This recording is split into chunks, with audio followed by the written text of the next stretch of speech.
To JTV news. Srikakulam జిల్లా శ్రీకాకుళం బూర్జ సరుబుజ్జిల మండలం అట్టూరుపేట గ్రామం వద్ద థర్మల్ పవర్ ప్లాంట్ వ్యతిరేకంగా ఆదివాసులతో బహిరంగ మీటింగ్ పెట్టి థర్మల్ పవర్ ప్లాంట్ వలన కలిగే నష్టాలను వివరిస్తూ చైతన్యపరుస్తున్న ఆదివాసీ రైతు ప్రజా సంఘాల నాయకులు. ఈ సందర్భంగా ఆదివాసుల నాయకులు మాట్లాడుతూ థర్మల్ పవర్ ప్లాంట్ ఏర్పాటు వలన బూర్జ, సరుబుజ్జిలి, ఆమ్దల్వలస, శ్రీకాకుళం రూరల్, ఎల్లంపేట, ఎర్రమండలం, సీతంపేట, పాలకొండ, సంతకవటి మండలాల్లో కాలుష్యం వాతావరణ మార్పు వస్తాయి. భూముల విలువ కోల్పోవడం, పంటల నాశనం లాంటి అంశాలు పరిగణలోకి తీసుకోవాలి. ఇక్కడ తరతరాలుగా కొండల చెట్లను నమ్ముకుని జీవనం సాగిస్తూ నివసిస్తున్న వేలాది మంది గిరిజనులు, అలాగే 9 మండలాల్లోని ప్రజలకు సంబంధించిన అంశం ఇది. ఈ ప్లాంట్ ఏర్పాటైతే ఈ గిరిజన గ్రామాల ప్రజలు ఎక్కడికి వెళ్ళాలి, ఎలా బ్రతకాలి అనేది చాలా తీవ్రంగా పరిగణించాల్సిన విషయం. ఎవరు వద్దు అంటే ఈ రాష్ట్రంలో ఏ జిల్లా వారినైనా అడగండి, థర్మల్ పవర్ ప్లాంట్ కావాలంటారేమో. అలాంటి థర్మల్ పవర్ ప్లాంట్ ను మన జిల్లా మన నియోజకవర్గం బలవత్తనంగా రుద్దుతున్నారు. పారిస్ ఒప్పందం 2015, అలాగే బాక్ ఒప్పందం 2024 ప్రకారం 2030 కల్లా ప్రపంచంలో ఉన్న థర్మల్ విద్యుత్ ఉత్పత్తి 50% తగ్గించుకుని 2050 కల్లా 0% చేస్తామని 190 దేశాల ఒప్పందం మీద సంతకం చేస్తాయంటే థర్మల్ ప్లాంట్లు ఎంత ప్రమాదకరమో మనం అర్థం చేసుకోవాలి. కాబట్టి ప్రపంచమే థర్మల్ విద్యుత్ కేంద్రాల ఏర్పాటును వ్యతిరేకిస్తుంది. అభివృద్ధి పేరుతో పెద్ద నిప్పుల కుంపటిని మన నెత్తి మీద రుద్దుతున్నారు. బూడిద మీద ఆశ కలిగింది, దాని ద్వారా 100 కోట్లు సంపాదిస్తాం అనుకుంటున్నావు.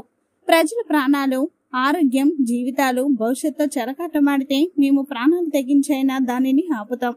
ఖబర్దార్ అని ఆదివాసీ నాయకులు అన్నారు. తప్పనిసరిగా తరిమి కొట్టేంత వరకు ప్రతి ఒక్క మహిళ కూడా సంకలం పట్టుకొని మనం ముందు సాగాలని తెలియజేసుకుంటూ ఈ అవకాశం ఇచ్చిన పెద్దలందరూ కూడా పేరు పేరు ఉద్యమం అందరూ తెలియజేసుకుంటూ, పాత రోజుల్లో 15-20 సంవత్సరాల క్రితము సోంపేట బీల ప్రాంతంలో అక్కడ thermal plant Nagarjuna construction company పెట్టాలనుకున్నప్పుడు అప్పటి కలెక్టర్ కూడా ఇటువంటి పచ్చి అబద్ధమే ఆడాడు. ఒక బీల ప్రాంతం, బీలంటే తెలుసు కదా, చిత్తడి నేల, తంపర, అక్కడ అంతా వేస్ట్ ల్యాండ్ అండి అని అంతమే కాదు, కాగిత రూపంలో కూడా రాసి ప్రభుత్వాన్ని పైకి పంపిన ఘనత ఉంది ఆ కలెక్టర్కి. తిరస్కరించారు ప్రజలు. ఇంకోటి కూడా వినపడింది, బహుశా డ్రోన్ ఫుటేజ్ అనుకుంటా, డ్రోన్ ఫుటేజే కదండి, ఎంత పచ్చగా ఉందని. ఫిబ్రవరి నెలలో ఇక్కడికి ఈ వార్త తెలిసిన తర్వాత యోగి గారు మాతో చెప్పిన తర్వాత జగన్నాథరావు గారు, మేము మానవ హక్కుల వేదిక బృందము ఇక్కడ పర్యటించాం. స్థానికులందరూ సహకరించారు, మొత్తం ఎక్స్ప్లెయిన్ చేసి చూపించారు. ఈ 4-5 గ్రామాలు తిరిగాం. వెన్నెలవలస రిజర్వాయర్, ఆ పిసర్ల మెట్ట ఏరియా, అప్పుడు పాలకొండ రిజర్వ్ ఫారెస్ట్ అనుకున్నాం కానీ అది వాస్తవానికి Konagandi reserve forest, Kanagandi reserve forest, Kadagandi reserve forest అంచున ఉంది. వేదిక సమారీచా వేదిక మీద కొంత పెళ్ళలేదు. ఈరోజు థర్మల్ పవర్ ప్లాంట్ కి వ్యతిరేకంగా సుమారు 20 గ్రామాల నుంచి ఇక్కడికి హాజరైన మీ అందరికీ ధర్మాల వ్యతిరేక పోరాట కమిటీ తరఫున ముందుగా మీ అందరికీ అభినందనలు తెలియజేస్తాను. సోదరులారా, ఈరోజు థర్మల్ పవర్ ప్లాంట్ పేరుతోని బూర్జ, సరుబుజ్జిల మండలాల్లో సుమారు 20 గ్రామాల్లో సుమారు 5,000 ఎకరాల భూమిని ఇవాళ థర్మల్ పవర్ ప్లాంట్ పేరుతోని ఇవాళ కాజేయడానికి ప్రయత్నాలు చేస్తారు.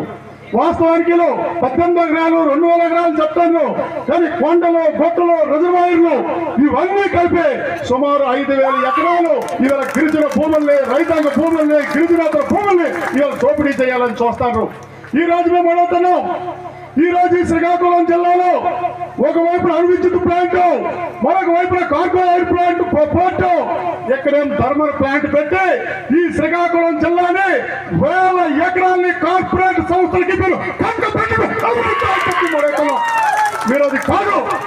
ఈవేళ ప్రజల దగ్గర నుండి భూములు తీసుకొని కార్పొరేట్ సంస్థలకు ఇచ్చి ఇవాళ రైతాంగాన్ని గిరిజనుల్ని లక్ష్యంగా కనిపిస్తుంది. అందుకోసం ఎట్లాంటివి చేస్తే ఈ జిల్లాలో సాయంత్రం గతంలో కాకరాపల్లి కానీ ఆ తర్వాత సంతబొమ్మాలి సోంపేట పోలాకి మండలాల్లో ఏ విధంగా అయితే పవర్ ప్లాంట్లు తరుముకొచ్చారో ఇప్పుడు కూడా చెప్పి హెచ్చరిక జారీ చేస్తాం.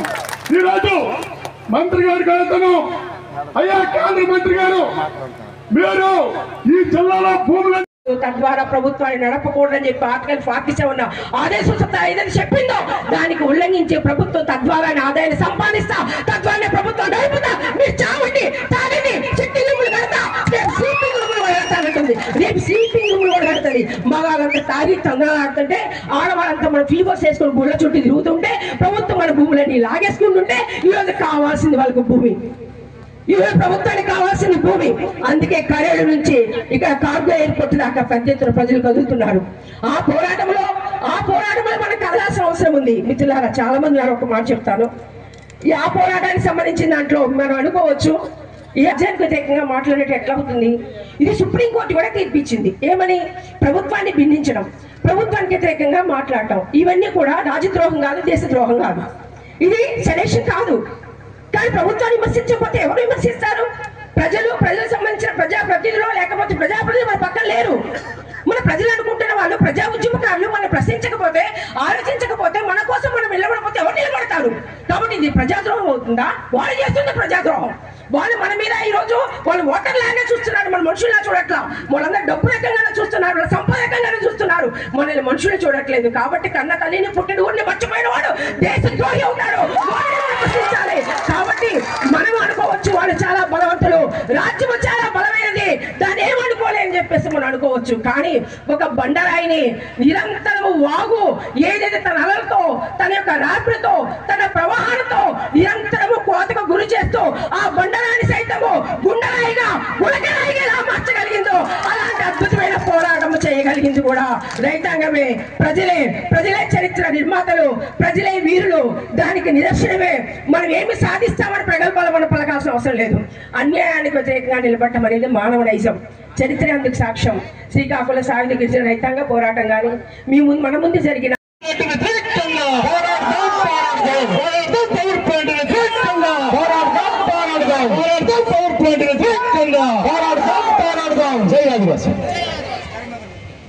Thank you sir.